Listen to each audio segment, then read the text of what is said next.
înaintea festivității de premiere, e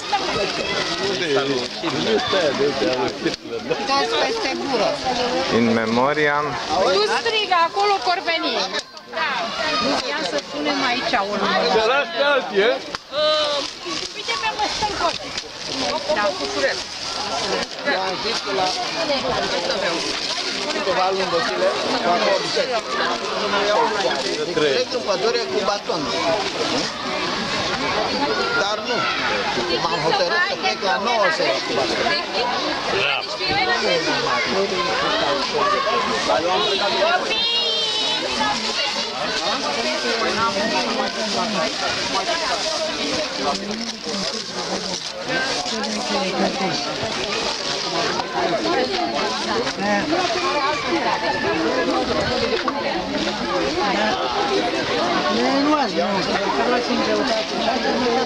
Ai apărut și tu?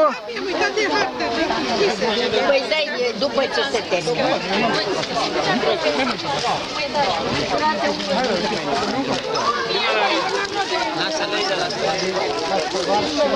Eu nu vreau să mănânc.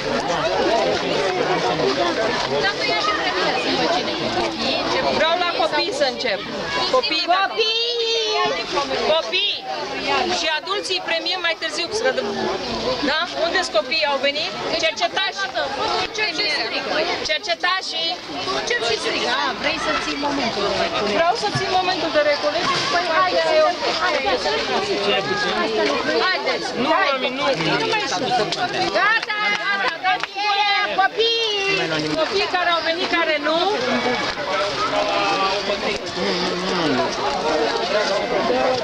Haideți! Deci, după cum știți, concursul acesta din luna mai îl organizăm în memoria foștilor noștri colegi de orientare care nu mai sunt printre noi acum. Acolo este o listă, dacă la acea listă mai puteți să adăugați pentru a comemora și numele celorlalți care nu mai sunt printre noi, vă rugăm foarte mult după aceea să-i puneți pe listă și cu toții să ne îndreptăm un gând bun către ei, care ne-au fost prieteni alături de noi sau, eu știu, rude și sau mentori între ale orientării, ne șoptește de aici.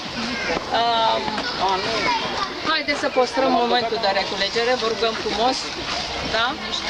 Liniște!